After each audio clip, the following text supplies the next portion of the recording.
अस्सलाम वालेकुम dear students, this is Ahmed Raza Mir. अभी थोड़ी देर पहले ही आई कैप ने exam specific guidance for CAF students जो है वो अपनी वेबसाइट पे डिश आउट की है और इसमें एमएफए के ऊपर जो गाइडेंस है मैं उसको ज़रा बेसिकली डिस्कस करना चाह रहा था। जैसे मैंने क्लास में आपको बताया भी था कि कुछ चैप्टर्स ऐसे हैं जिनमें कुछ चीज़ें जो है वो कट जाएंगी, दो वो किताब का पार्ट हैं लेकिन डाउन द लाइन वो एलिमिनेट हो जाएंगी और ऑब्जेक्टिव सिर्फ ये होगा उनको किताब में रखने का कि बच्चा पढ़ ले लेकिन वो एग्जामिनेबल नहीं होगा।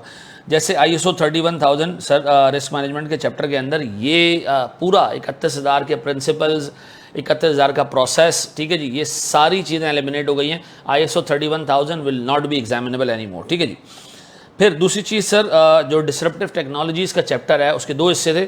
शुरू में डिसरप्टिव टेक्नोलॉजीज़, शुरू के जो 3-4 पेजेस हैं उसमें उन्होंने डिसरप्टिव टेक्नोलॉजीज़ का इंट्रोडक्शन और बड़ी डिसरप्टिव टेक्नोलॉजीज़ जो मॉडर्न एरा में आई हैं वो डिस्कस किए हैं। और इसके बाद सर केसेस डिस्कस किए कि फैशन इंडस्ट्री को कैसे डिसरप्टिव टेक्नोलॉजीज़ ने अफेक्ट किया, एजुकेशन इंडस्ट्री को कैसे अफेक्ट किया। वो जो केसेस की हेडिंग डली हुई है वो अब कोर्स का पार्ट नहीं है, वो अब कोर्स का पार्ट नहीं है। मैं अगर इस पर बेसिकली आपको चीज़ें बताऊं, ये डिसरप्टिव टेक्नोलॉजीज़ का चैप्टर है, ठीक है, यहाँ से शुरू होता है ये हमारे कोर्स का पार्ट है, ये पूरा हमारे कोर्स का पार्ट है, बस यहाँ तक। ये जो आगे से केसेस स्टार्ट होते हैं ये अब कोर्स का पार्ट नहीं रहे, ये एग्जामिनेबल नहीं है, ठीक है जी। फिर सर कुछ चीज़ें रीट्रेट की गई हैं, ये पहले भी ICAP ने बताई हैं लेकिन इन्होंने रीट्रेट किया है कि डायरेक्ट और इनडायरेक्ट इन्वेस्टमेंट कोर्स का पार्ट नहीं है। ये सोर्सेज ऑफ फाइनेंस में हुआ करता था, अब नहीं है। यील्ड कर्व एग्जाम में आएगा सर, कोर्स का पार्ट है। सिंकिंग फंड कोर्स का पार्ट है, ये क्लियर कर दिया उन्होंने। फिर एक बड़ी इंपॉर्टेंट चीज़ sir, flex budget. Flex budget क्या होते हैं जी?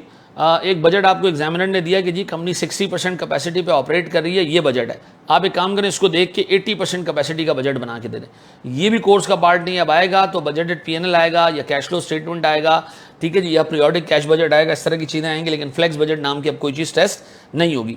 अच्छा, एक बड़ी इंपॉर्टेंट चीज़ यहाँ आ रही है जी, application of annuity, that is equivalent annual cost.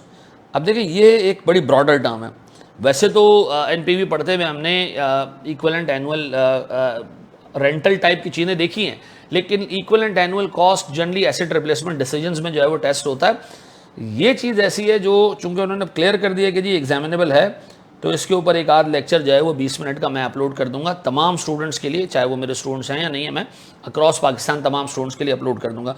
तो ये मेजर चेंजेस थी। आई थॉट कि मैं आपसे इसको जो है वो डिस्कस कर लूँ और आपको बता दूँ कि इसमें ISO 31,000 एग्जामिनेबल नहीं है, डिसरप्टिव टेक्नोलॉजीज में जो केसेज है वो एग्जामिनेबल नहीं है, equivalent annual expenditure is now examinable, flex budget examinable नहीं है। ये देख लीजिएगा ताकि आपका टाइम सेव हो जाए और आप उन चीज़ों की तैयारी ना करें जो एग्जाम में नहीं आनी। थैंक यू वेरी मच, जज़ाकल्लाहु खैरन।